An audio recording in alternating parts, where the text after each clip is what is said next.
Did y'all survive the rapture yesterday? You did. I can tell because you're looking at me, look at you right now. Hey, good job. Good job. I survived it too.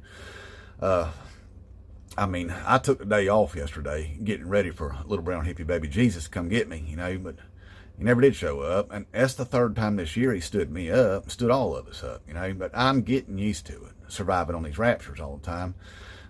It does happen about 3 times a year.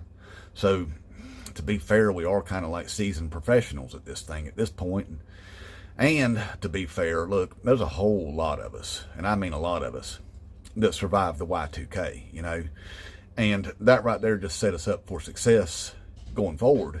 Is if we can survive the Y2Ks, well, surely we can survive a rapture 3 times a year. And we did it again, y'all. We did it again.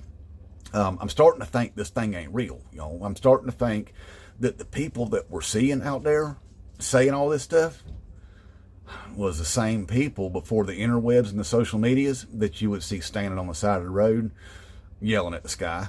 Those are those people, and throwing rocks at cars.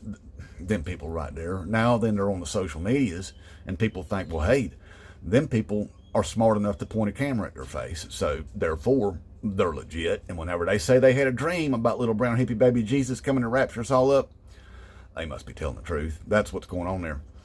No, they're just bat crazy. What happens is they're all bat crazy.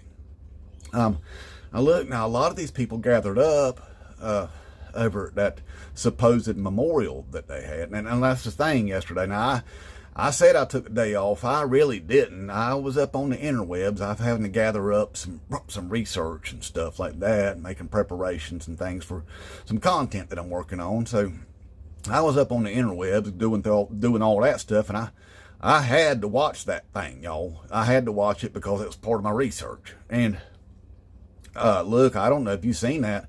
That wasn't a memorial service right there. Well, what that was a hybrid between a Nazi rally and a coronation of a queen is what that was right there. It wasn't a memorial service. Not at all. That was heavily produced and choreographed. And look, and I don't even like to try to believe in conspiracy theories and stuff like that, but it's kind of hard not to these days. Look who's running everything. It's a reality TV guy, that's who's running things. And what do we got all up in his cabinet? Fox News people, and then we've got WWE people. It's produced. It's all theatrics and stuff. And see, this whole thing makes me feel like I felt about that Butler, Pennsylvania event. It just didn't feel right. It felt like performance. And so does this.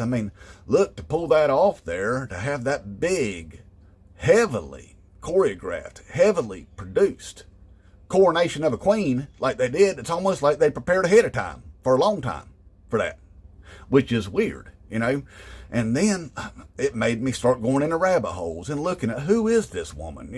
What happened here?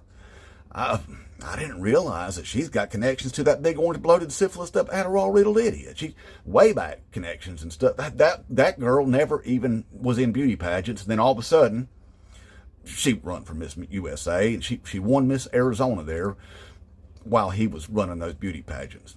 And then at 17, she started a non-profit Christian orphanage dealio over in the Romanias there. And allegedly, the Romanian government had to kick her group out over there because a bunch of damn kids was missing and stuff. It was a bunch of orphans being trafficked out of there and stuff like that. They got kicked out and wound up meeting up old CK there somehow, getting them put together. It's almost like an arrangement in a way. And look, here's the thing.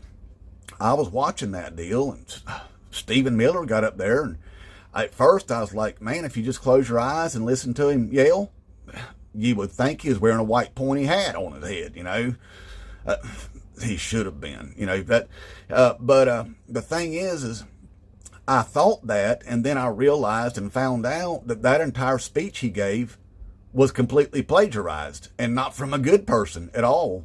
No, from a Joseph Goebbels over in Germany in the 1930s, the very exact speech that dude gave right there, a Nazi rallying cry, war cry, after their dude got martyred there, some Horus feller there. So they used him as their martyr, and Stephen Miller gave the exact same Nazi speech that dude gave there. So I was right about him needing a white pointy hat on his head about that, and about this being a Nazi rally mixed with a coronation.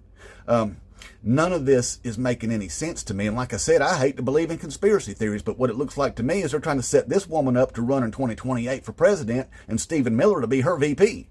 That's kind of what it feels like there. This is all insane is what it is. And look, the same people that go to that and believe that this stuff is legit, same people that told us little brown hippie baby Jesus was coming to get us yesterday, okay? Them people are the ones that used to walk down the side of the road yelling at the sky and throwing rocks at cars, is what I'm saying. So anyway, y'all, that's how I spent my day yesterday, waiting to be raptured up and then having to wade through a lot of bull crap. It's unbelievable to me that that amount of people believe this nonsense. This is insane. Inmate Trump.